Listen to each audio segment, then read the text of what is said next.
인생사랑 튜브를 클릭해 주셔서 감사합니다. 구독과 좋아요는 큰 감동입니다. 그럼 이야기 시작합니다. 조선 순조 14년 안동 외곽 산자락에 자리한 몰락한 양반가 한 채. 그 집엔 늙은 하인 셋, 병든 말 한 마리, 그리고 혼자 된 여인 마님 혜연이 살고 있었습니다. 15세 시집와 25세 남편을 잃은 여인. 그녀의 삶은 쓸쓸한 기와 지붕처럼 바스러지는 나날이었다. 25세 청산과부가 된 혜연은 그날 이후 단 한 번도 웃지 않았습니다. 그 집엔 춘길이라는 종이 있었습니다. 18살에 들어와 25이 된 사내.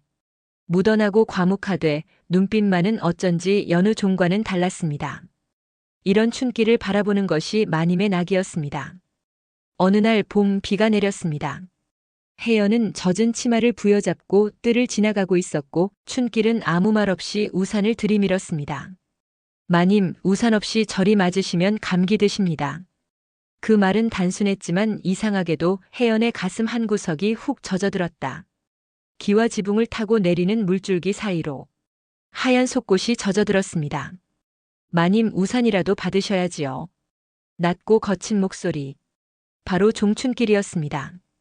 젖은 속옷 사이로 풍만한 가슴선이 드러났고 이를 본 춘길의 눈동자가 흔들렸습니다.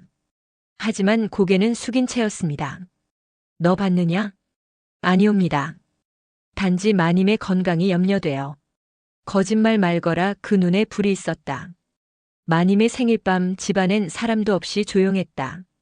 초승달이 유난히 빛을 발했다.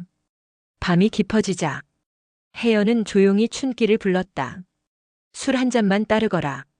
너와 이렇게 마주 앉아본 건 처음이로구나. 둘 사이엔 막걸리 한 사발, 그리고 뻣뻣한 긴장감이 돌았다. 마님께선 남자를 그리워하시는 듯합니다. 감히 내가. 하지만 혜연은 화내지 않았습니다. 오히려 그 말이 전율처럼 등을 타고 내려갔습니다. 술 기운 탓일까? 혜연은 조용히 손을 뻗어 춘길의 손등을 감쌌다. 춘길아, 오늘 밤만 날 사람으로 봐주겠느냐? 그날 밤 방문은 닫히지 않았다. 고요한 방 안 젖은 숨소리가 벽지를 타고 스며들었습니다. 그날 밤 혜연은 잠들지 못했다. 속이 뜨겁고 몸이 저릿했다. 그날 이후 마님의 삶은 행복 그 자체였습니다. 그러나 마님의 행복을 시기라도 하는 듯 하녀 복녀는 어느 날 밤 창틈으로 두 사람의 모습을 보고 말았습니다. 마님과 춘길이 껴안고. 다음 날부터 마님은 다시 냉랭해졌습니다. 춘길은 곁에 다가오지 못했습니다. 그녀는 밤이면 자고 있던 그를 밀어내고 낮이면 그를 피했다. 이건 죄악이야. 넌 종이야. 나는 마님이고. 이건 잘못이야. 하지만 밤이 되면 그녀의 손은 다시 춘길의 몸을 더듬었다. 욕망은 죄를 이기고 사랑은 신분을 뛰어넘었다. 어느 달밝은 밤의 마님 앞에 결국 춘길은 무릎을 꿇고 말했습니다. 마님, 소인은 이 집 종이 아닙니다. 무슨 소리냐? 저의 어미는 이 집 대감의 첩이었사옵니다. 즉 저는 마님의 시동생이옵니다.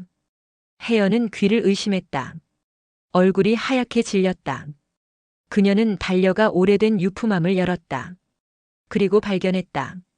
남편이 생전에 품에 품고 다니던 초상화. 거기엔 어린 춘길의 얼굴이 있었다. 내가 내 시동생과 마님의 손은 떨고 있었다. 그날 밤 혜연은 춘길을 쫓아냈다. 다시는 이 집에 발을 들이지 마라. 이건 사랑이 아니야. 악몽이야. 춘길은 아무 말 없이 고개를 숙이고 나갔다. 춘길은 떠나며 한 장의 편지를 남긴다. 마님, 제가 종일 때도 자식일 때도 당신은 제 세상의 주인이었습니다. 그리움이 죄라면 저는 지옥에 있어도 행복할 것입니다. 그의 손엔 피 묻은 편지가 쥐어져 있었다. 세월은 여러 해가 지나고 혜연은 늙었다. 병든 몸으로 마지막 봄을 맞이하던 어느 날 혜연은 병이 들었습니다.